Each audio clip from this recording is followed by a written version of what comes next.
Bismillah. Tes cek satu. Bismillah. Assalamualaikum warahmatullahi wabarakatuh.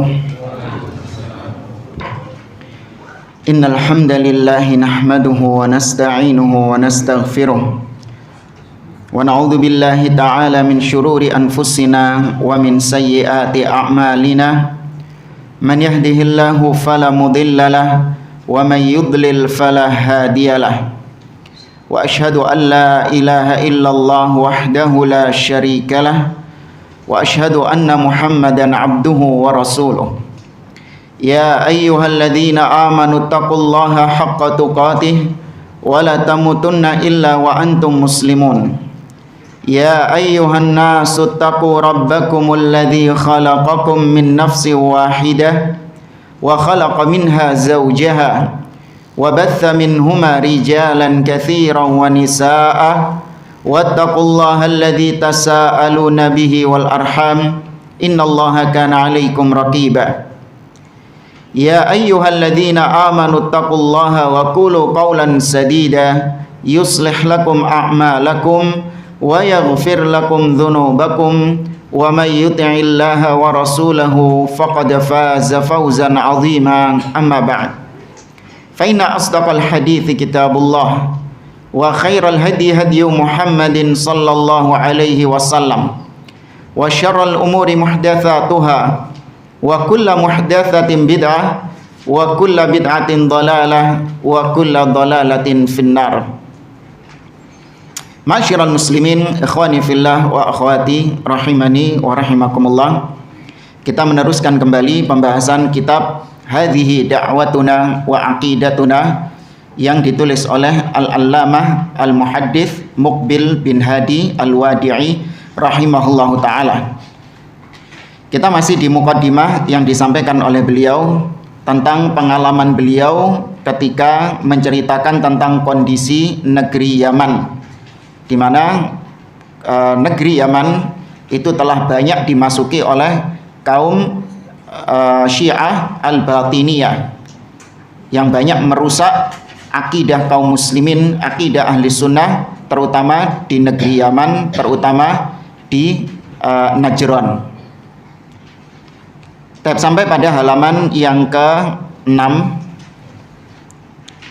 di paragraf yang bawah, Dhahabtu dzata lailah.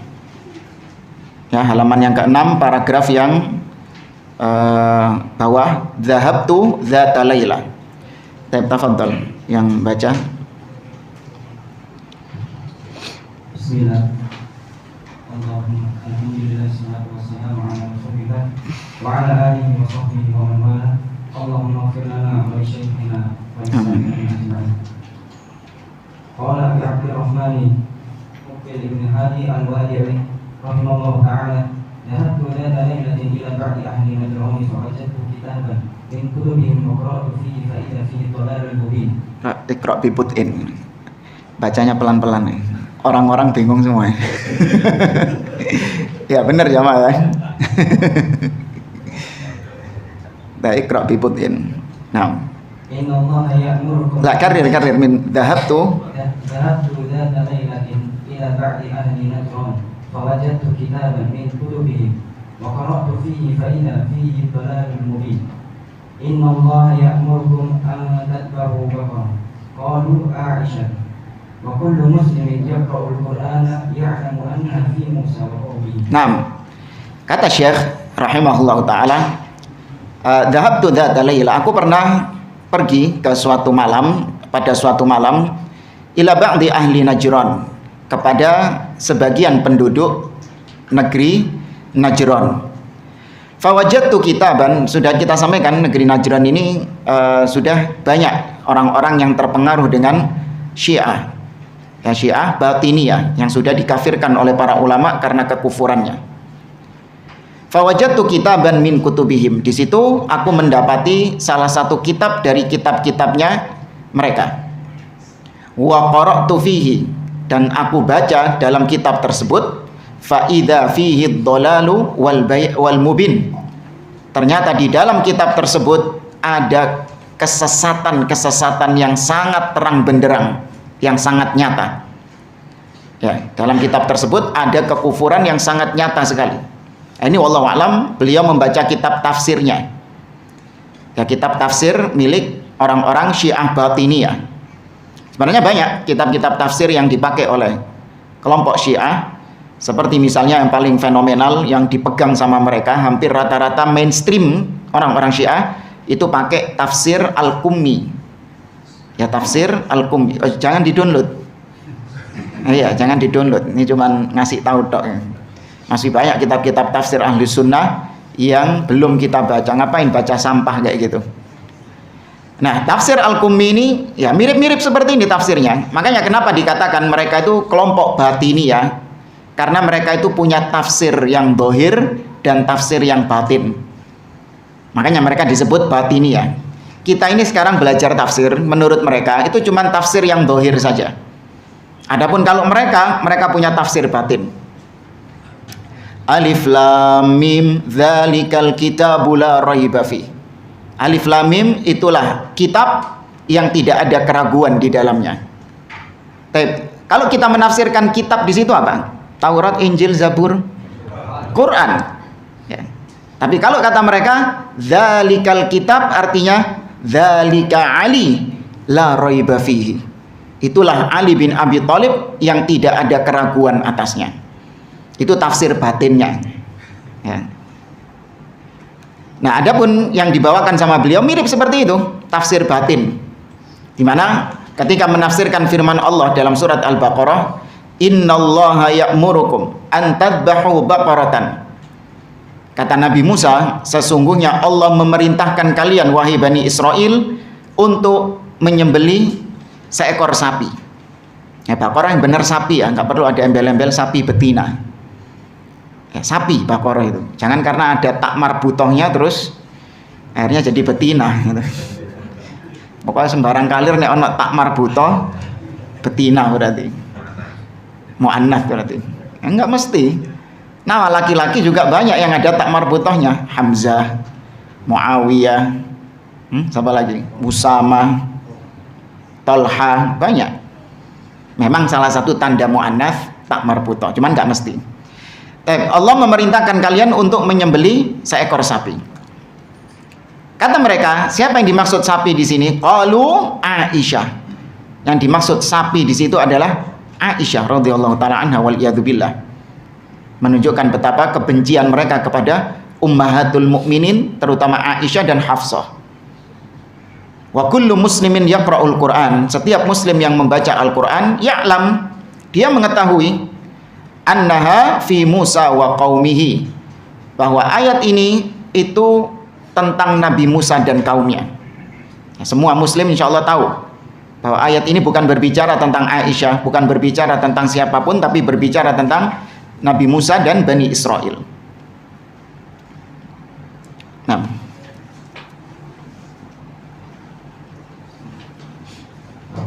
wal jibtu wat tawhid Abu Bakr wa Umar wa muwaqifuhuma al-mubarakah fil Islam fi asri nubuwati wa ba'dahu ma'rufatin lada kullu muslim wa annaha min ahli al-jannati kama ja'at bidzalika al-ahadits al-mutakathirah. Nah, kata beliau wal jibtu wat tawhid. Ini merujuk kepada firman Allah dalam surah An-Nisa, alam tara ilal ladzina utu nasibam minal kitabi yu'minuna bil jibti wat tawhid. Tidakkah engkau memperhatikan sebagian orang-orang dari ahlul kitab yang mereka beriman, mengimani al-jibt wat tawhid.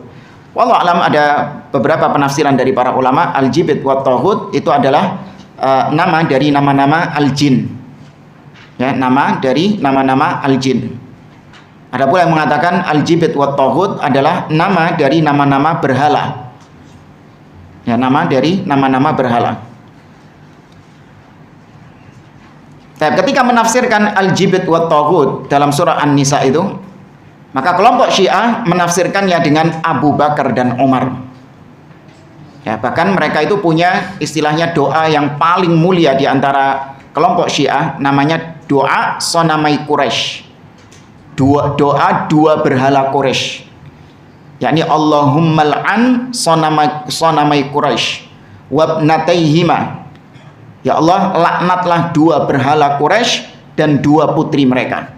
Ini dibaca ketika sebelum salam. Jadi kalau Anda merhatikan orang Syiah sholat itu, sebelum salam dia nepuk-nepukkan tangannya ke pundaknya, ke pahanya, tepuk-tepukkan. Itu dia sedang membaca doa sonamai Quraisy, dua berhala Quraisy. Siapa maksudnya dua berhala Quraisy di sini? Abu Bakar dan Umar. Dan dua putrinya siapa? Aisyah dan Hafsah, ya, radhiyallahu anhum ajma'in. Nah, bagaimana kita bisa tolerir dengan kaum seperti ini? Perbedaan kita ahli sunnah dengan Rafidhah, dengan Syiah, itu bukan perbedaan seperti madhab Syafi'i dengan madhab Hambali, ya, perbedaan antara madhab fikih dengan madhab fikih yang lain, tidak. Dimana kalau perbedaan madhab, ya, kita membuka pintu toleransi, kita menerapkan ucapan Imam Syafi'i rahimahullah, qauli shawab yahtamilul khata' wa qaulu ghairi khata' yahtamilus shawab. Kalau dalam perbedaan-perbedaan ijtihadiyah, masalah madhab fikih, madhab dan yang lainnya, maka kita terapkan ucapan Imam Syafi'i, pendapatku benar namun bisa jadi salah, pendapat selainku salah namun bisa jadi benar, ya, menunjukkan toleransi yang luar biasa dalam masalah-masalah yang memang di situ terbuka pintu ijtihad.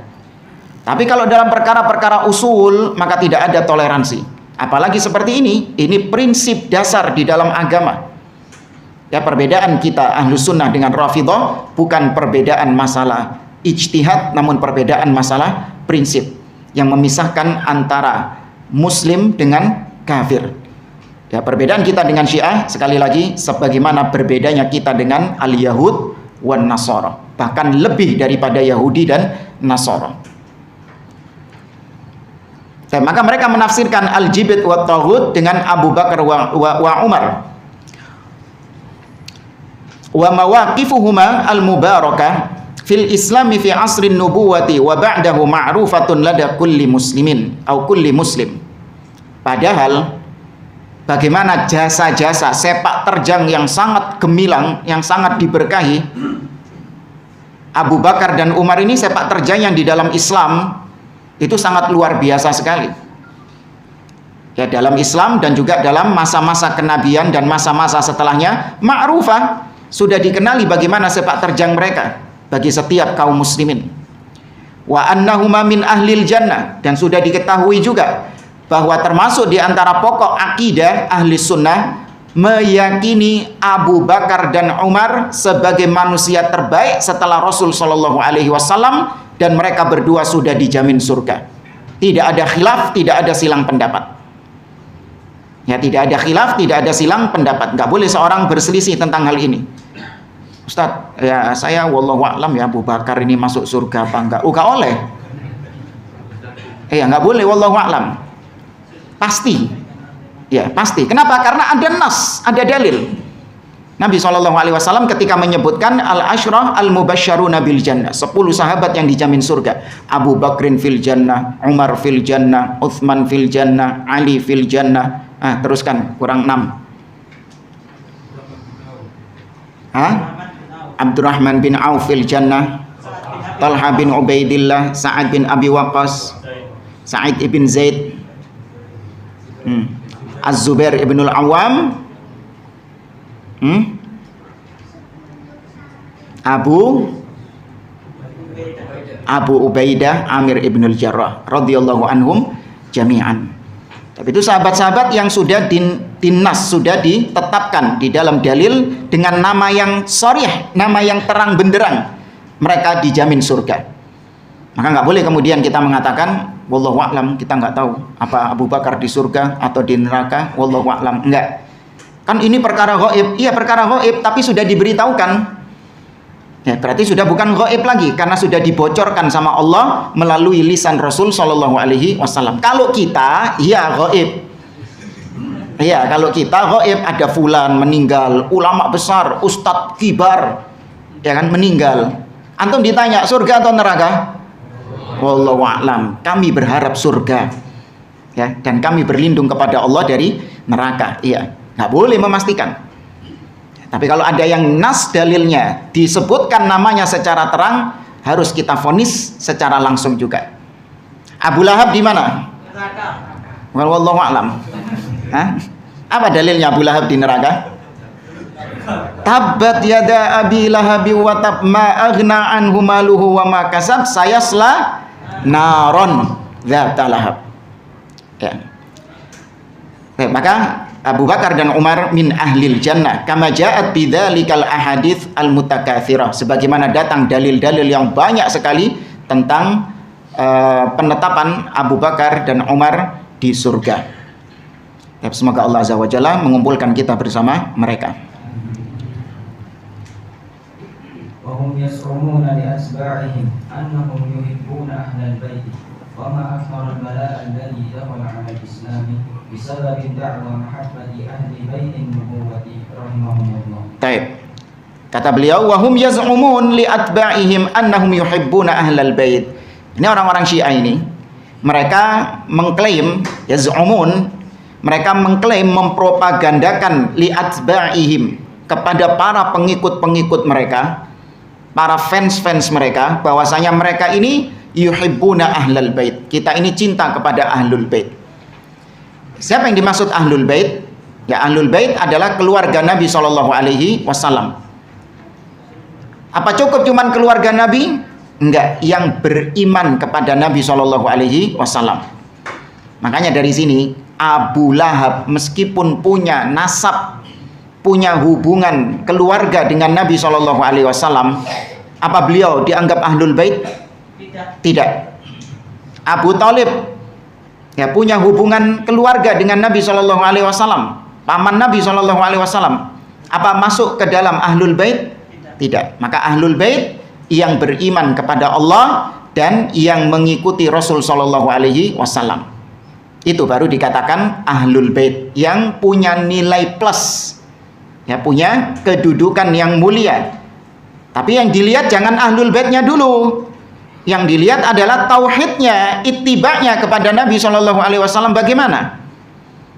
Baru kemudian kalau orang ini ahlut tauhid, bukan pelaku kesyirikan, dia juga ahlus sunnah, ya, ittiba' kepada Nabi, jauh dari kebid'ahan, akidahnya lurus di atas akidah salaf, maka kemudian dia ahlul bait. Nah, baru kita muliakan dia, kita hormati dia, kita yakini dia kedudukannya lebih mulia karena dia adalah ahlul baitnya Nabi SAW. Tapi kalau ternyata dia cuma modal ahlul bait, keturunan Nabi SAW, yang wallahu a'lam bener apa enggak, ya kan, masih tanda tanya juga. Cuman modal ahlul bait, tapi tauhidnya rusak, sukanya ke kuburan-kuburan keramat, nyungsep-nyungsep di sana, nyium-nyium batu nisan. Ya, ittiba'nya kepada Nabi rusak, nggak mau mengikuti Nabi SAW, justru sukanya apa? Membuat kebid'ahan. Taib, apakah dengan modal dia ahlul bait kita menghormat kepada dia? Tidak. Loh, kok gitu Ustaz? Iya, memang demikian konsepnya. Kekerabatan itu tidak bisa menjadikan seseorang mulia dengan sendirinya. Harus dia dilihat dari tauhidnya dan keimanannya kepada Allah Azza wa Jalla. Di antara dalil yang menunjukkan hal ini adalah di dalam kisah Nabi Nuh alaihi salam di surah Hud. Antum nanti baca surah Hud, kisah tentang Nabi Nuh. Wa qala arkabu fiha bismillahi majriha wa mursaha. Nah, ayat setelahnya itu menceritakan tentang hal ini. Nabi Nuh punya seorang putra yang ditenggelamkan oleh Allah Subhanahu wa taala karena tidak beriman kepada Nabi Nuh. Nabi Nuh sudah mengajak, ya, Nabi Nuh sudah memanggil anaknya, ya bunayyarkam ma'ana wala takum ma'al kafirin. Wahai anakku, ayo naik ke atas kapal bersama kami dan jangan kau bersama orang-orang yang kafir itu. Tapi yang namanya anaknya cengkal mokong, dia mengatakan qala sa'awi ila jabalin ya'simuni minal ma'. Oh, enggak, aku akan naik ke atas gunung supaya aku enggak kena banjir. Ya, tapi ternyata wahala bainahumal mauju fakana minal mughraqin. Dia pun dihempaskan oleh ombak dan tenggelam. Tapi anaknya Nabi Nuh tenggelam. Maka Nabi Nuh meminta kepada Allah Subhanahu wa taala menagih janji Allah yang sebelumnya Allah katakan bahwa semua keluarganya Nabi Nuh selamat. Ya, semua keluarganya Nabi Nuh selamat. Dalam ayat sebelumnya Allah mengatakan falamma jaa amruna wa faratan nur qul nahmil fiha min kullin zawjaini itsnaini wa ahlak. Tuh. Angkatlah semua masing-masing satu pasang dan juga keluargamu. Tuh. Berarti keluarganya Nabi Nuh dijamin sama Allah selamat. Ahlul baitnya Nabi Nuh. Nah, ini Nabi Nuh salah paham ahlul baitnya, dikira keluarga semuanya.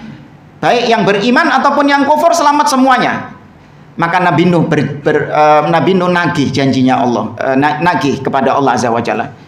Nabi Nuh mengatakan, "Inna bni min ahli wa inna wa'dakal haq wa anta ahkamul hakimin." Kata Nabi Nuh, "Wahai Allah, sesungguhnya putraku yang tenggelam itu ahlul baitku juga, ahli. Dan sesungguhnya janjimu itu hak." Ditagih sama Nabi Nuh. Apa kata Allah Subhanahu wa taala? "Ya Nuhu, innahu laisa min ahlik, innahu amalun ghairu shalih." Wahai Nabi Nuh, itu anakmu yang tenggelam bukan ahlul baitmu.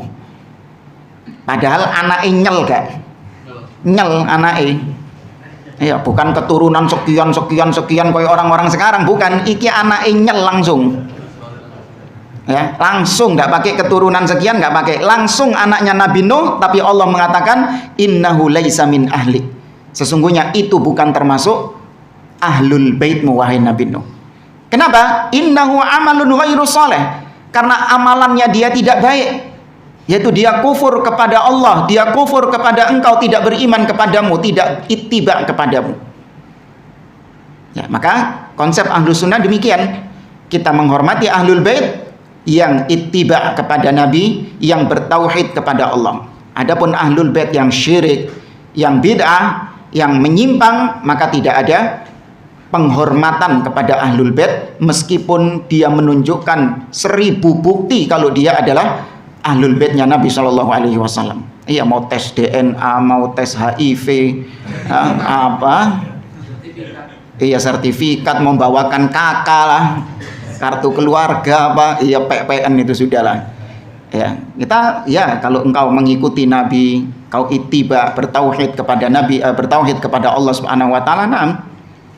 Kemudian dalil yang kedua, kenapa konsep kita tentang ahlul bait seperti itu?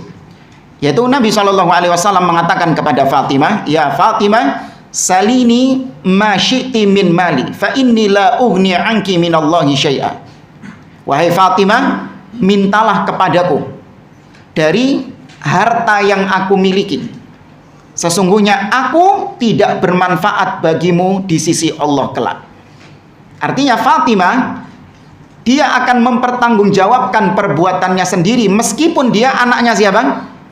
Anaknya Rasul Shallallahu Alaihi Wasallam langsung. Jadi jangan dianggap kemudian kalau sudah keturunan Nabi, ahlul baitnya Nabi, maka sudah pasti maksum, sudah pasti benar, nggak mungkin salah. Oh, ini kan dia keturunan Nabi, mosok salah? Iya. Nabi sendiri mengatakan kepada Fatimah, "Lau anna Fatimah binta Muhammadin sallallahu alaihi wasallam saraqat laqata'tu yadaha." Seandainya putriku Fatimah mencuri, apa kata Nabi? Aku yang akan memotong tangannya. Berarti menunjukkan bahwa ahlul bait keturunan Nabi sallallahu alaihi wasallam bisa salah nggak? Bisa. Yang maksum itu Nabi sallallahu alaihi wasallam.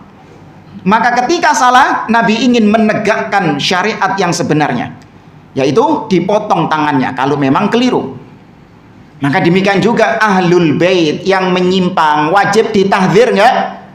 Wajib ditahdzir, diperingatkan umat dari kesesatannya, diwanti-wanti kaum muslimin dari penyimpangan-penyimpangannya.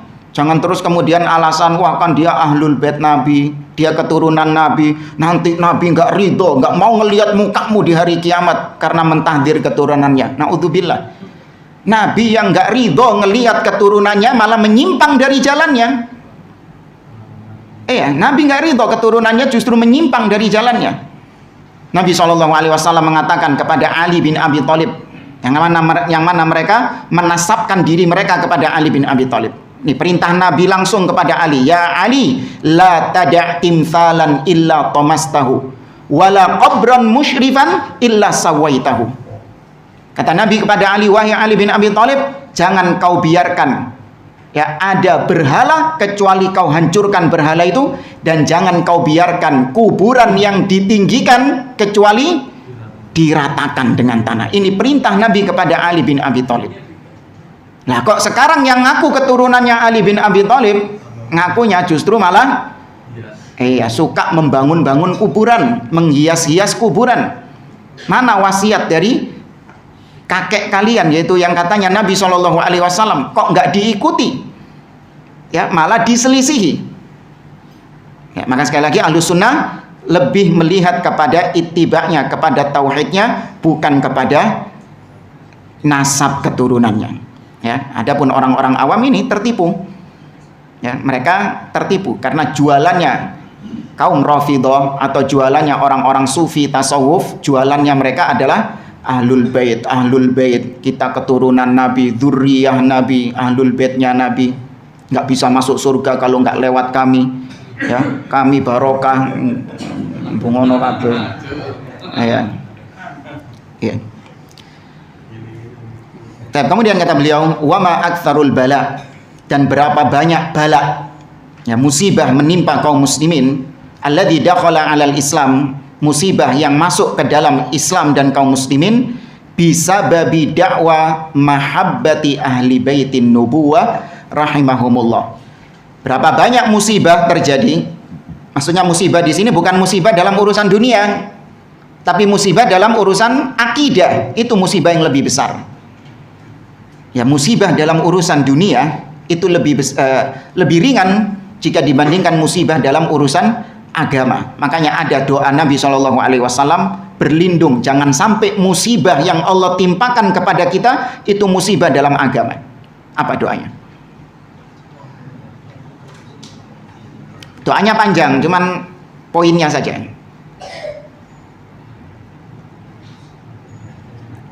Wala taj'al musibatana fi dinina. Nah, ahsan.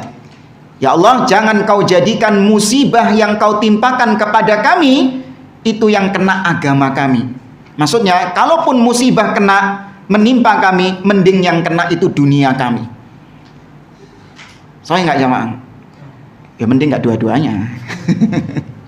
Cuman kalau dibandingkan dua hal, dunia sama agama, maka lebih berat kalau musibahnya itu kena agama. Bagaimana musibah dalam beragama? Musibah yang menimpa agama, yaitu kesyirikan, kebid'ahan, ya, penyimpangan-penyimpangan dalam akidah, itu musibah dalam agama.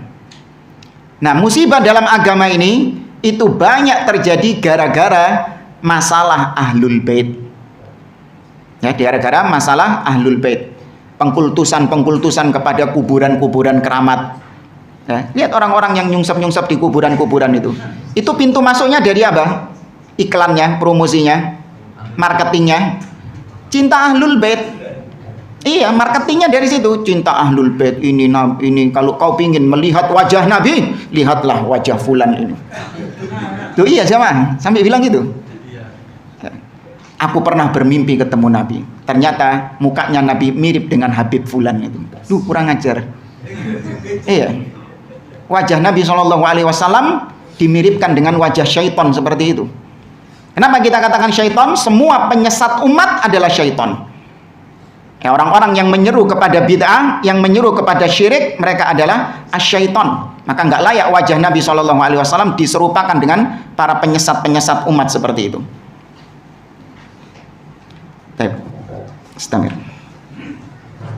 Min ajli hadhihi syubhati wal abatil wa du'ayati al-kadhibati wa min ajli jahli kathirun minal muslimina bidinihim hatta laqad asbaha kathirun minhum mutahayyiran kama akhbaruna bidzalik. Baik. Nah, karena min ajli hadhihi turhat wal abatil wa di'ayatil kadhibah, karena sebab propaganda-propaganda, kebatilan-kebatilan dan apa namanya ya, propaganda apa sih yang disiarkan itu, ya seruan-seruan yang kadzibah, yang dusta itu. Dan juga min ajli jahli katsirin minal muslimin, karena sebab nah, kata beliau, wa min ajli di ayatil mal'unah, dan karena propaganda-propaganda yang terlaknat inilah, minasyuyu'iyah, yang dihembuskan kebanyakan juga oleh orang-orang syuyu'iyah. Apa syuyu'iyah? Palu arit. Apa? Gak kenal orang zaman PKI, gak kenal. Komunis. Iya, komunis. Nah, wal ba'thiyah, al-ba'thiyah, sama yang tahu al-ba'thiyah? Nah, al-ba'thiyah ini partai ya sebenarnya, cuman akhirnya menjadi ideologi agama. Sampai syiar mereka itu adalah amantu bil ba'thi rabban. Kami beriman bahwa partai Ba'ats adalah Rabb. Iya jemaah. Cari itu, searching itu. Awalnya partai, akhirnya kemudian berubah menjadi ideologi. Nah, salah satu tokoh Ba'ats adalah Saddam Hussein. Ya, salah satu tokoh Ba'ats adalah Saddam Hussein. Akidahnya seperti itu. Ya, dielu-elukan sama sebagian kaum muslimin, dianggap pahlawan dan yang lainnya, rusak akidahnya. Nah, ini banyak di Yaman ya. Beliau menceritakan di negeri Yaman banyak akidah orang-orang Ba'thiyah dan komunis ini. Warrafidah, ya, orang-orang Rafidah, wasufiyah, dan orang-orang sufi. Ya, terutama di Tarim kalau sekarang. Allati tunafirul muslimina 'anid du'ati ilallah.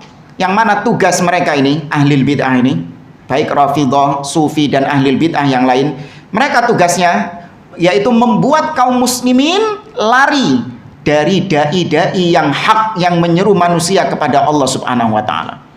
Dilabeli Wahabi, ya, dilabeli keras, dikasih label ya apalah, dikasih gelar-gelar yang jelek. Apa tujuannya? Supaya membuat kaum muslimin kabur, lari dari dakwah yang hak. Ya, radikal, teroris, apalagi intoleran. Nah, itu memang gak cuma di Yaman, di Indonesia juga demikian yang dipakai propaganda-propaganda yang jelek. Cuman siapa yang masih ingat kemarin? Tuduhan ahlul bid'ah kepada ahlus sunnah ada 3. Siapa yang masih ingat kemarin mukaddimah? Anda global, tuduhan global. Ahlul bid'ah menuduh ahlus sunnah dengan tuduhan berdusta, tuduhan yang dusta. Apa sikap kita? Oh, benar. Kalau kita dituduh dengan tuduhan dusta, kita tolak. Iyalah. Yang kedua, ahlul bid'ah menuduh ahlus sunnah dengan tuduhan yang talbis. Ya. Ada sisi benarnya, ada sisi salahnya. Bagaimana sikap kita? Baru tadi apa? Memperinci. Ya, apa maksudmu ngomong kayak gitu? Yang ketiga, kita dituduh dengan tuduhan yang benar. Tuduhannya tuduhan benar. Ya. Itu salafi itu. Dia menganggap yang di luar Islam kafir. Gimana tuh? Ya, iya memang. Iya, ya memang. Masa orang-orang salafi itu bilang kalau Kristen itu kafir, Yahudi kafir, Hindu kafir, Buddha kafir. Selain Islam dibilang kafir. Iya memang. Nah, iya. Jangan malah ngeles. Oh enggak kok, kita enggak ngomong gitu kok. Enggak. Iya kan? Ya. Atau diperinci misalnya. Oh, enggak, yang kafir itu yang jelek, yang akhlaknya buruk. Nah, itu yang kafir. Kalau Kristen yang baik akhlaknya, ini enggak kafir menurut kita. Diperinci gitu. Hah? Enggak. Mau akhlaknya buruk, akhlaknya baik, pokoknya kalau bukan Islam kafir. Iya, cuman nanti ya dijelaskan bahwasanya meskipun kita mengkafirkan, namun kita tidak mendolimi. Ya beda. Ya, mengkafirkan dengan mendolimi beda. Kemudian kata beliau, ra'aitu an ajma'a nubdzatan an da'wati ahli sunnah bil Yaman. Maka karena parahnya kondisi di Yaman terutama sebagaimana yang beliau ceritakan tadi, maka aku ajma mengumpulkan nubdzatan, poin-poin an da'wati ahli sunnah, tentang dakwah ahli sunnah bil Yaman, di negeri Yaman terutama. Fa aqulu wa billahi taufiq hadhihi da'watuna wa aqidatuna. Maka aku katakan dengan mengharap taufik dari Allah, inilah dakwah kita, dakwah kami dan akidah kami. Ya Allah a'lam, judul ini diambil dari surat akhir-akhir surat Yusuf. Qul hadhihi sabili ad'u ilallahi ala basiratin ana wa manittaba'ani wa subhanallah wa ma ana minal musyrikin. Ayat berapa itu? Ya, cari halaman terakhir dari surat Yusuf. 100 berapa? Hah? 110. Saya genah ta? Teman ya, 110 ya. Siapa yang bilang tadi? Tanggung jawab antum. Dan pokoknya di halaman terakhir surat Yusuf 108. Oh, kacik loro pengaruh.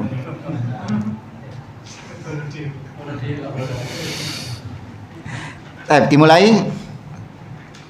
Hadhihi da'watuna wa aqidatuna.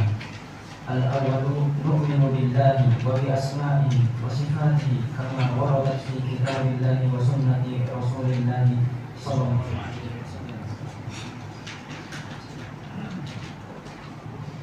Min ghairi tahrifin wa la ta'wilin wa la tamthilin wa la tashbihin wa la ta'dilin.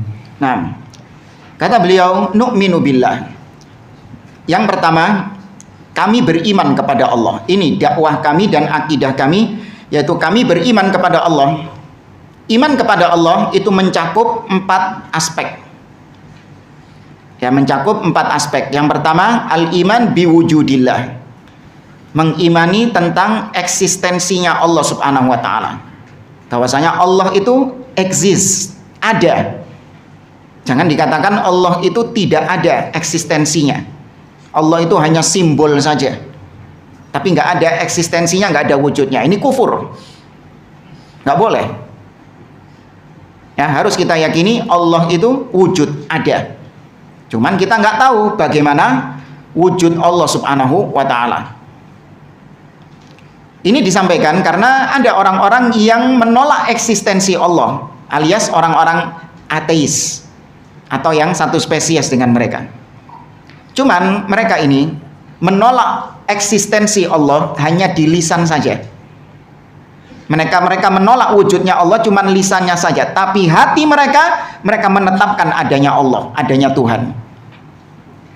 Orang-orang ateis gitu semua. Ini yang disebut dengan kufur juhud. Apa kufur juhud? Yaitu mengingkari dengan lisan, mengimani dengan hati. Kebalikannya apa? Kebalikannya berarti apa? Nifak. Naam. Ya. Mengimani dengan lisan, mengkufuri di dalam hati. Ini nifak, kemunafikan. Nah, juhud kewaliane. Hatinya mengimani, lisannya mengkufuri, mendustakan. Allah mengatakan dalam surah An-Naml tentang Fir'aun. Kata Allah Subhanahu wa taala, "Wajahadu biha wastaiqanatha anfusuhum zulman wa 'uluwa." Fir'aun dan bala tentaranya juhud kepada Nabi Musa.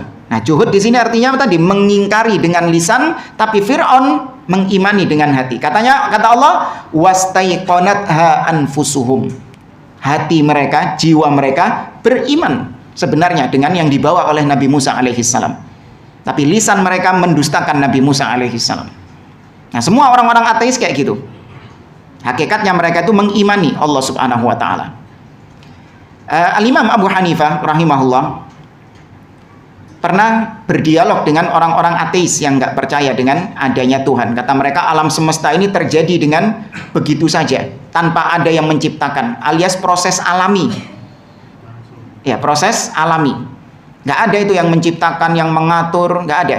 Ini proses alami terjadi begitu saja tanpa ada yang mengatur. Kata Imam Abu Hanifah, bagaimana pendapat kalian kalau ada kapal yang bersandar di pelabuhan, kemudian kapal ini bersandar dengan sendirinya, menurunkan barang-barang dengan sendirinya, menaikkan barang-barang dengan sendirinya, bongkar muat dengan sendirinya tanpa ada awak kapalnya sama sekali. Apa kata mereka? Mustahil, nggak mungkin. Maka kata Abu Hanifah, selesai sudah dialog kita. Kalau kapal yang kecil saja kau nggak percaya bisa bongkar muat dengan sendirinya, apalagi alam semesta yang besar seperti ini. Ya. Antum lihat HP ini. Kalau anak katakan kepada antum, HP ini adalah proses alami, tercipta, terjadi dengan sendirinya, nggak ada yang bikin. Kalau antum buka HP itu kan ruwet kan dalamnya kan, ada ini, apa sih elektronik itu, ada komponen ini, itu bisa kayak gitu, itu alami. Percaya antum? Nggak bakal percaya orang, pasti ada yang membuat. Maka demikian juga dengan manusia. Kalau antum lihat bagaimana organ tubuh manusia ini, ya, jantungnya, paru-parunya, kemudian ginjalnya, ususnya. Karena kalau ngelihat waktu Idul Adha itu bagaimana perut sapi, perut kambing dilihat itu. Nah, dari sini kita mengetahui nggak mungkin ini proses alami. Keberaturan seperti itu, keharmonisan seperti itu nggak mungkin terjadi dengan alami. Pasti ada yang menciptakan itu. Ya, tapi semua fitrah manusia pasti mengatakan demikian. Cuman karena lisannya tadi tidak mengakui, akhirnya jadi kufur juhud. Dan maka iman kepada Allah yang pertama adalah iman terhadap wujudnya. Nah, yang kedua, ketiga, keempat, ini yang seperti sering kita pelajari, yaitu iman terhadap rububiyah Allah, uluhiyah Allah, dan asma wa sifat. Cuman di sini beliau mengkhususkan asma wa sifat, wallahu a'lam, mungkin karena banyak terjadi penyimpangan-penyimpangan asma wa sifat di Yaman. Ya, makanya di sini beliau mengatakan bi asma'ihi, dengan nama-nama Allah Subhanahu wa taala. Ya, sekali lagi bukan berarti beliau menafikan tauhid rububiyah uluhiyah. Apa tauhid rububiyah uluhiyah? Jangan-jangan masih bingung lagi. Nah, ini aib ya kalau ada orang yang sudah ngaji puluhan tahun, bahkan rububiyah uluhiyah wallahu a'lam, itu parah itu. Ya, ngaji sunnah, ngaji sunnah, salafi. Ya, berapa tahun? Sudah bertahun-tahun. Apa tauhid rububiyah? Wallahu a'lam. Apa tauhid uluhiyah? Wallahu a'lam. Ya. Tapi kalau bicara politik, lancar. Nah, ini bukan salafi ini. Ya, kalau bicara politik, mencela pemimpin, mencela penguasa, lancar lisannya. Disuruh jelaskan tauhid rububiyah uluhiyah, terbata-bata. Nah, ini salafi gadungan. Ya, karena dakwah salafiyah, dakwah ahli sunnah wal jamaah, prioritasnya apa? Tauhid. Ya, maka aib kalau nggak tahu tentang masalah tauhid, aib bagi seorang yang mengaku di atas manhaj salaf. Maka tauhid rububiyah adalah iman kepada Allah Subhanahu wa taala, bahwa Allah satu-satunya yang menciptakan, menguasai, memelihara, apalagi mengatur, menghidupkan, mematikan, memberi rizki. Kita meyakini hanya Allah. Selain Allah tidak ada yang demikian. Adapun uluhiyah adalah meyakini Allah satu-satunya yang berhak untuk kita berikan ibadah kita. Semua ibadah yang kita lakukan, mau sholat, doa, menyembelih, tawakal, ya, membaca Al-Quran, ya, apapun ibadah kita hanya boleh diserahkan kepada Allah. Selain Allah yang disembah sama manusia harus diyakini sesembahan yang batil. Siapapun itu, bahkan kalaupun ada nabi yang disembah seperti Nabi Isa, tetap kita katakan itu sesembahan yang batil, bukan nabi yang batil, awas ya. Nabi Isa kita katakan sesembahan yang batil, beda loh ya, nanti jangan dipelintir nabinya batil, bukan. Kalau nabinya dijadikan sesembahan, nah itu baru sesembahan yang batil. Nah, adapun di sini tauhid asma wa sifat. Kata beliau, wa bi asma'ihi wa sifatihi. Kita mengimani Allah dengan nama-namanya dan sifat-sifatnya. Siapa yang bisa menyebutkan apa bedanya nama dan sifat? Apa bedanya nama dan sifat? Perbedaan pertama, nama itu untuk memanggil. Ya, nama untuk memanggil Allah Subhanahu wa taala. Adapun sifat itu tidak untuk memanggil. Contoh, kita memanggil Allah, ya Allah. Nah, Allah itu nama Allah bukan? Iya. Ya Rahman, wahai Rahman, ya Rahim, ya Aziz, ya Jabbar, ya Alim, ya Kudus dan seterusnya. Nah, nek nyeluk Allah kudu gawe jenenge Allah. Ya, manggil Allah ya harus dengan namanya. Jangan manggil pakai nama-nama yang lain. Kayak orang Nasoro misalnya ketika memanggil dengan mengatakan ya Abana. Apa maksudnya? Bapak kami. Ya, wahai Bapak kami. Bapak itu nama Allah bukan? Tutup jeneng Allah. Maka jangan manggil Allah pakai nama-nama lain selain nama Allah. Orang Yahudi mengatakan Yahweh. Yahweh. Ya, itu nama Allah bukan? Bukan. Jangan manggil pakai nama itu. Nah, adapun sifat itu bukan untuk memanggil. Salah satu sifat Allah misalnya istiwa. Allah beristiwa di atas arsy. Nggak boleh kemudian kita manggil Allah istiwa. Ya istiwa. Nggak boleh. Istiwa itu sifat, bukan nama. Allah punya sifat ilmu. Ya kan? Ilmu. Nggak bisa kita manggil Allah ya ilmu. Nggak. Itu sifatnya bukan namanya. Misal kayak kita ya, kita itu punya nama, punya sifat. Ya, ada orang namanya Fulan, maka dia kalau dipanggil sama orang-orang ya Fulan, namanya dia. Tapi dia punya sifat. Apa sifatnya? Tinggi misalnya. Nggak mungkin dong kemudian orang-orang manggil dia tinggi gitu. Kecuali kalau memang sudah menjadi julukannya dia. Ya, kecuali akhirnya sudah resmi menjadi namanya dia. Jangkung apa? Iyalah sembarang. Ya, apa kalau yang pendek ya cebol lah, kuntet lah, apalah, ya macam-macam. Akhirnya jadi namanya dia. Awalnya bukan nama, itu namanya itu sifat. Tapi ini bedanya nama dengan sifat yang pertama. Yang kedua, setiap nama pasti mengandung sifat. Ya, setiap nama Allah pasti ada sifat Allah. Tapi belum tentu sifat Allah bisa jadi nama Allah. Allah punya nama As-Sami'. Itu nama yang maha mendengar. Sifatnya apa berarti? As-Sam'u, pendengaran. Itu sifat. Karena kalau namanya Allah itu pasti sesuai dengan sifatnya. Allah punya nama As-Sami', ya sifatnya pasti mendengar. Allah punya nama Al-Basir, maha melihat, sifatnya juga melihat. Beda sama kita, terkadang nama sama sifat gak nyambung. Kalau kita manusia ya, namanya apa tapi sifatnya gak terkandung dalam nama tersebut, dalam orangnya. Contoh, ini yang punya nama ini jangan tersinggung ya. Soleh. Ono ta? Kawan ini. Nama lain habis.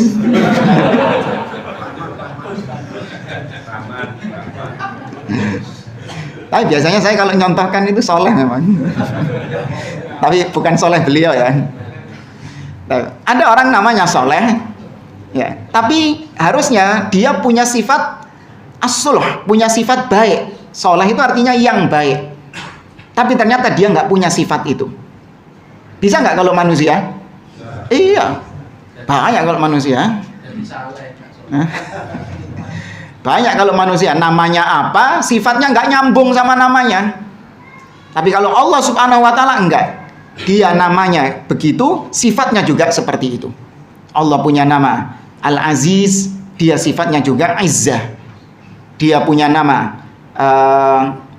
Al-Alim, yang maha mengetahui. Dia juga punya sifat ilmu, mengetahui, memiliki ilmu, dan lain sebagainya. Ya. Namun tidak semua sifat bisa jadi nama. Setiap nama pasti ada sifatnya, mengandung sifat, tapi sifat belum tentu jadi nama. Contoh, Allah punya sifat nuzul. Apa nuzul? Mudun, turun ke langit dunia pada sepertiga malam terakhir. Sebagaimana hadis Nabi SAW, yanzilu rabbuna kulla lailatin ilas sama'id dunya hina yabqa thuluthul lailil akhir. Rabb kita turun ke langit dunia pada sepertiga malam terakhir. Tapi itu sifat. Allah turun. Tapi tidak ada nama Allah An-Nazil, yang maha turun. Enggak ada. Toron beda, Toron Madura. Pulang kampung nanti, mudik nanti Toron. Beda itu. Allah punya sifat Al-Ghadab. Apa itu? Murka, marah. Itu sifat Allah. Allah tetapkan dalam banyak ayat. Misalnya Allah mengatakan, wa may yaqtul mu'minan muta'ammidan fajaza'uhu jahannam khalidan fiha wa ghadiballahu alaihi wa la'anah. Allah murka atas dia, ini orang yang membunuh seorang muslim dengan sengaja. Allah murka atasnya dan Allah melaknat dia. Allah punya nama Al-Ghadab, kita tetapkan. Tapi apakah Allah punya nama? Tadi Anda bilang sifat atau nama? Sifat. Allah punya sifat Al-Ghadab, kita tetapkan. Tapi apakah Allah punya nama Al-Ghadib, yang maha murka? Ada? Nggak ada. Ya, maka setiap nama pasti mengandung sifat, tapi sifat belum tentu jadi nama. Yang ketiga, nama Allah itu tauqifiyah, berhenti pada dalil. Sama, sifat Allah juga sih, berhenti pada dalil. Maksudnya kalau ada dalil kita tetapkan, nggak ada dalil kita tidak menetapkan. Tapi gini jamaah, kata para ulama, menetapkan sifat Allah itu sama dengan menolak sifat Allah, yaitu harus ada dalilnya juga. Ketika kita menetapkan ini sifat Allah, mintakan dalil. Mana dalilnya? Kalau itu sifat Allah. Demikian juga ketika kita menolak itu sifat Allah, ini bukan sifat Allah, itu juga harus mendatangkan dalil. Karena Allah ketika menolak sifat, Allah mendatangkan dalil. Seperti misalnya Allah mengatakan, Allahu la ilaha illa wal hayyul qayyum la ta'khudhuhu sinatun wala naum. Allah tidak ditimpa ngantuk ataupun tidur. Tuh, Allah menolak sifat ngantuk dan tidur, ada dalilnya. Sekarang antum kalau ditanya apakah Allah Subhanahu wa taala itu memiliki sifat al-laun, warna, antum tetapkan atau antum tolak? Kenapa kok ditolak? Harus ada dalilnya. Ini permainannya orang-orang ahlul kalam ya. Cuman nggak apa-apa, ini biasanya jebaknya dari situ. Allah punya sifat warna nggak? Kalau antum tetapkan, iya Ustadz, Allah punya sifat warna, mana dalilnya? Kalau Allah menetapkan warna, oh berarti enggak Ustadz, kita menolak kalau Allah punya warna. Bodoh, ini dalilnya. Lalu terus gimana? Apa? Diam sudah. Apa yang tidak Allah bicarakan di dalam Al-Quran dan juga tidak dibicarakan oleh Nabi SAW dalam hadisnya, maka nggak perlu dibicarakan. Ini namanya tauqifiyah, berhenti ada ono dalile ngomong, kau ono dalile mingkem, ya menengong. Nah, orang-orang ahlul kalam, makanya kenapa mereka dikatakan ahlul kalam, karena kakean cocot. Oh iya, namanya ahlul kalam. Banyak ngomong-ngomong masalah yang nggak boleh mereka harus ngomong di situ. Mempertanyakan apakah Allah punya masa, punya berat? Allah punya sifat berat nggak? Sudah nggak usah dibahas. Allah nggak menerangkan, nggak membahas sama sekali di dalam Al-Quran. Nabi juga nggak ada dalam hadisnya. Ngapain dibicarakan? Ya, punya panjang, lebar, tinggi, dibahas sama orang-orang ahlul kalam. Ngapain? Mereka sukanya membahas perkara-perkara yang nggak penting. Apa warna anjingnya Ashabul Kahfi? Lapo loh. Beneran jamaah. Kadang kalau baca artikel-artikel seolah-olah ilmiah, bahas hal-hal yang kayak gitu seolah-olah itu adalah perkara yang ilmiah karena mendetail pembahasannya. Enggak, malah longor. Karena membahas sesuatu yang enggak dibahas sama Allah Azza wa Jalla. Apa jenis anjingnya Ashabul Kahfi itu? Bulldog kah? Atau herder kan? Itu sudah ilmiah seakan-akan pembahasan ahlul kalam. Enggak. Tapi itu sedikit ya di antara perbedaan asma wa sifat. Kama waradat fi kitabillah wa sunnati Rasulillah sallallahu alaihi wasallam. Nah, kita mengimani nama-nama dan sifat-sifat Allah kama waradat, sebagaimana yang telah ada di dalam kitabullah, yaitu Al-Qur'an, dan juga sunnah Rasul sallallahu alaihi wasallam. Ini yang tadi kita katakan tauqifiyah. Nama dan sifat Allah itu hanya ada dua sumbernya, yaitu yang Allah tetapkan di dalam kitabnya dan yang ditetapkan oleh Rasul di dalam hadisnya. Ya, selain itu kita tidak menetapkan nama dan sifat Allah. Contoh misalnya ada sebagian kaum muslimin itu menetapkan salah satu nama Allah adalah Al-Qadim. Pernah tahu? Ya, Al-Qadim. Al-Qadim itu dianggap sebagai nama Allah. Padahal nggak ada dalilnya. Ya, Al-Qadim biasa ya dipakai buat apa? Manggil ya. Ya Qadim, ya Qadim. Qadim maksudnya Qadim artinya apa? Yang terdahulu. Bukan Qadim Koramil, bukan. Beda itu. Iya. Yang terdahulu maksudnya. Padahal ada nama Allah yang Allah tetapkan di dalam Al-Qur'an, maknanya juga yang terdahulu. Apa ayatnya? Dalam surat apa? Surat apa itu? Al-Hadid, huwal awwalu wal akhiru wal zahiru wal batin. Nah, kalau al-awwal, iya, itu tadi dalam surah Al-Hadid ada dalilnya, kita tetapkan di antara nama Allah al-awwal. Tapi kalau al-qadim enggak ada. Ya, tapi kok boleh dipakai Ustaz? Buktinya Imam At-Tahawi dalam Aqidah Tahawiyah itu menggunakan kata-kata al-qadim. Kok boleh? Iya, itu min babil ikhbar. Hanya sebatas untuk mengabarkan saja. Sama kayak kita kalau nyebut Gusti, Pangeran. Ya, kita nggak meyakini Gusti Pangeran itu adalah nama Allah. Tapi kita mengucapkan hal demikian min babil ikhbar. Untuk sebatas mengabarkan saja. Nah, ini hukumnya boleh. Ya, boleh. Asal tidak diyakini sebagai nama Allah Subhanahu wa Ta'ala. Dan juga asal tidak bertentangan dengan nama-nama dan sifat-sifat Allah yang lain. Ya, asal tidak bertentangan dengan nama-nama dan sifat-sifat Allah yang lainnya. Seperti misalnya ada sebagian orang yang mengabarkan kalau Allah itu adalah dalang dan kita adalah wayang. Sahih enggak? Allah dikabarkan sebagai dalang, sedangkan kita wayang. Berarti ini akidah apa ini? Jabriyah, ya, akidahnya Jabriyah. Karena namanya wayang itu kan pasti menurut apa kata? Dalang, nggak punya kekuatan, dia nggak punya daya dan upaya untuk melawan. Bukan melawan, artinya untuk menentukan pilihannya sendiri. Apa jari dalangi?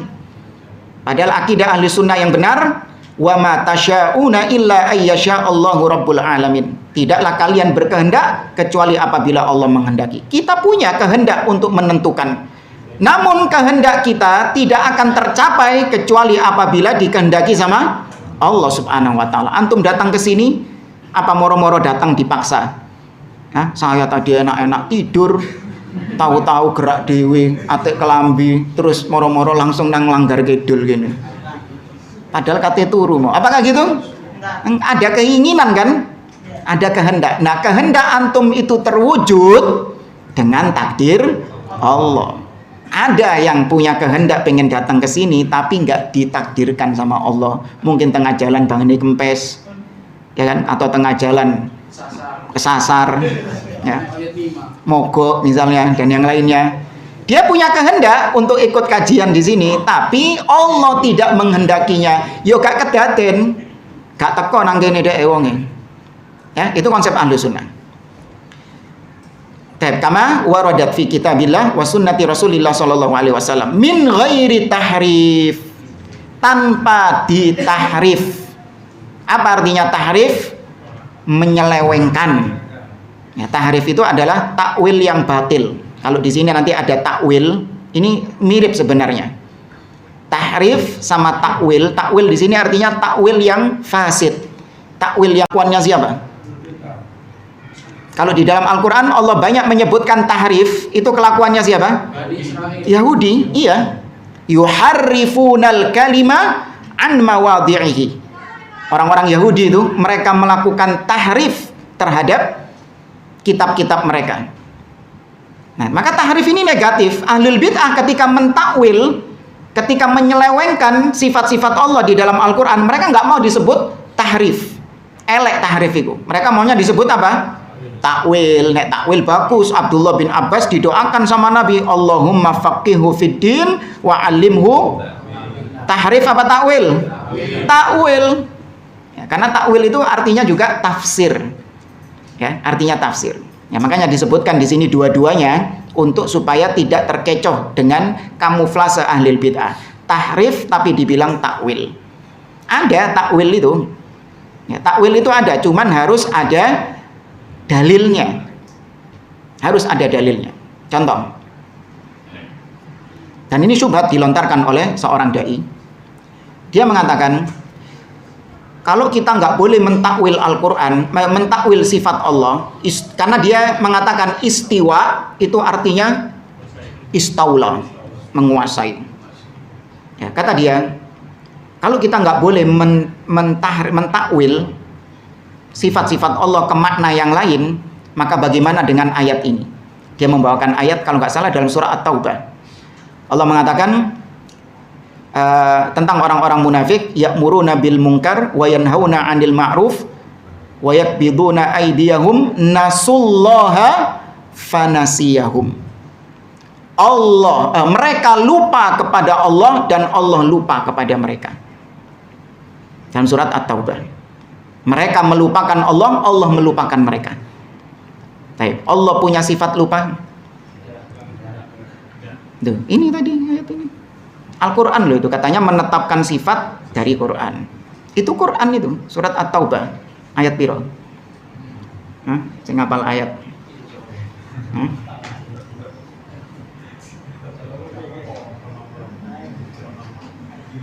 Tapi pernah tahu gak? Atau baru pernah dengar? Nanti dikira anak yang ngarang-ngarang nanti.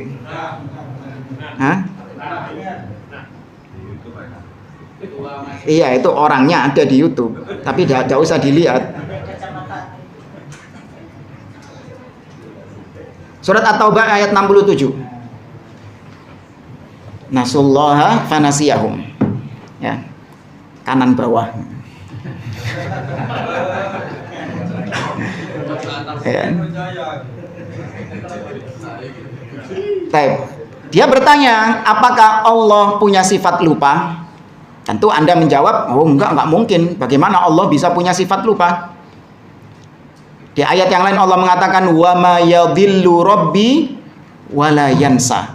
Rabbku tidak tersesat dan tidak pula yansa, lupa. Tuh katanya Allah lupa, tapi kok Allah tidak lupa? Maka dari sini, ya Ahlus Sunnah sebenarnya nggak dilakukan takwil, tapi memang secara bahasa, bahkan ditegaskan oleh Abdullah bin Abbas juga, bahwasanya nasiya yansa atau nisyan punya dua makna. Dalam bahasa Arab, nisyan punya dua makna. Makna yang pertama artinya adalah lawan kata dari hafidho yahfadhu, lawan kata dari iling. Ya, lawan katanya ingat. Ini makna yang pertama dari nisyan. Sedangkan makna yang kedua, nisyan itu artinya adalah taraka yatruku. Apa artinya? Meninggalkan.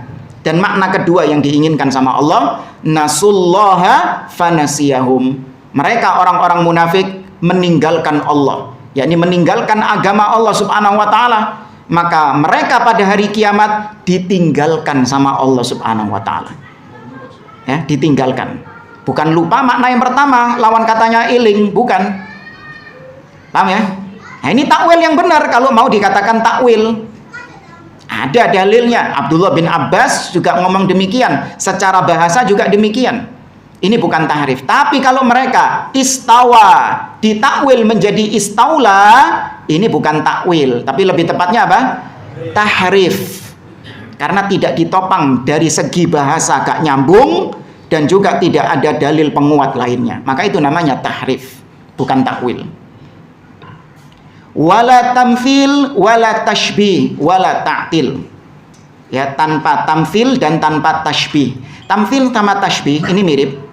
Cuman lebih syar'i kalau pakai istilah tamfil. Karena ayat Al-Qur'an menggunakan tamfil. Laisaka kamitslihi syai'un. Tidak ada sesuatu pun yang serupa dengan Allah Subhanahu wa taala. Meskipun maknanya sama. Yang serupa ya, tamfil dan tashbih. Wala ta'til, tanpa ditolak, tanpa diingkari maknanya. Tetapkan saja. Ya, tetapkan. Ketika Allah mengatakan dia punya tangan, tetapkan maknanya tangan. Cuman kaifiyah tangannya wallahu a'lam. Paham ya? Tetapkan maknanya tangan ya tangan, tapi kaifiyah bagaimananya tangan itu, ini yang kita nggak tahu. Ya, tangan hakiki, iya tangan yang hakiki. Tidak sama dengan tangan makhluk. Jangan diselewengkan. Oh, tangan di situ artinya bukan tangan sebenarnya, tapi itu artinya kekuasaan, kekuatan, powernya Allah. Oh, enggak. Tangan di situ artinya tangan hakiki. Allah punya tangan, iya tangan yang hakiki. Loh, terus gimana masa Allah punya tangan? Ya, emang kenapa masalah? Nah, kok Allah itu harus standarnya harus seperti ente? Harus sesuai dengan kemauanmu.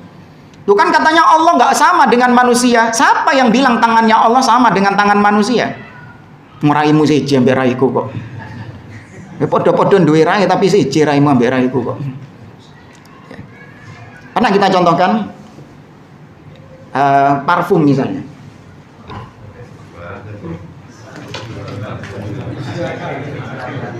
Oh, bukan jerakan parfum. Jerakan parfum Pak Adi Hidayat.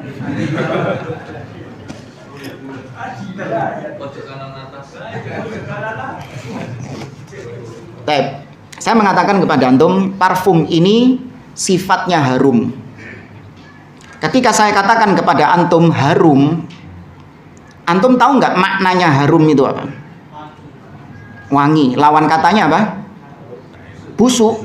Antum tahu maknanya. Antum tetapkan bahwasanya parfum ini harum sifatnya. Tapi bagaimana harumnya, antum tahu? Nggak tahu kan? Bagaimana harumnya antum nggak tahu. Kecuali kalau tak incipno baru tahu. Sekarang ada dua parfum misalnya. Ada dua parfum. Beda jenisnya. Sama-sama parfum tapi beda jenisnya.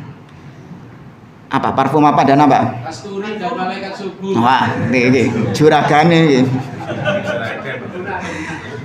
Kasturi dan malaikat subuh. Saya katakan sama-sama harum. Ya, dua parfum ini sama-sama harum loh. Sing iki harum, sing iki yo harum. Itu kebablasan ojok jual beli ya kira di masjid ini. Promo ini. Sama-sama harum baunya. Tapi apakah sama harumnya ini dengan ini? Beda. Kesamaan nama tidak mengharuskan sama apanya? Hakikatnya. Sama-sama harum, namun harumnya berbeda antara satu dengan yang lain. Makanya antum kalau beli parfum, nggak bisa antum cuman mengatakan saya beli parfum, yang apa parfumnya? Yang harum. Tersinggung yang jual parfum itu. Iya. Golek parfum sing opo? Sing wangi gitu. Lah iki kabeh wangi, kau ono sing gak wangi. Sama wangi semua parfumnya. Ya, namun namanya wangi berbeda-beda. Maka demikian juga antara sifat kita dengan sifat Allah bisa sama namanya. Kita melihat, Allah melihat juga melihat, tapi hakikatnya sama nggak penglihatan kita dengan Allah? Nggak sama. Kita mendengar, Allah juga mendengar. Ya, apakah sekedar sama-sama mendengar berarti kita menyerupakan diri kita dengan Allah? Biar nggak beda, biar beda Ustaz. Berarti Allah kita tetapkan nggak mendengar saja. Kenapa? Karena kita mendengar. Biar Allah nggak sama seperti kita, harus berbeda. Berarti Allah nggak mendengar. Itu yang dilakukan sama ahli bid'ah. Mereka menghindar supaya tidak mau menyerupakan Allah dengan makhluk, justru mereka jatuh dalam penghinaan kepada Allah yang lebih besar. Allah berbicara, kata mereka enggak, Allah enggak berbicara. Loh apa? Kalau Allah berbicara, nanti sama seperti kita. Terus gimana Allah enggak berbicara? Loh, berarti mereka jatuh ke dalam kesesatan yang lebih parah, menyamakan Allah dengan makhluk yang lebih apa? Lebih hina, yaitu yang bisu. Bisu niatnya baik, cek ini gak podo ambek awak dewi, biar Allah nggak sama seperti kita. Oh iya, bagus niatnya ya. Terus gimana? Allah nggak berbicara, loh malah mbok podok ambek wong bisu. Iya kan, tambah nemen. Itu hakikatnya ahli bid'ah yang menolak sifat Allah, mereka jatuh ke dalam kesesatan yang lebih parah. Ya, adapun ahlu sunnah menetapkan apa adanya. Cukup ya? Hah? Kering jamaah. Antum enak gitu.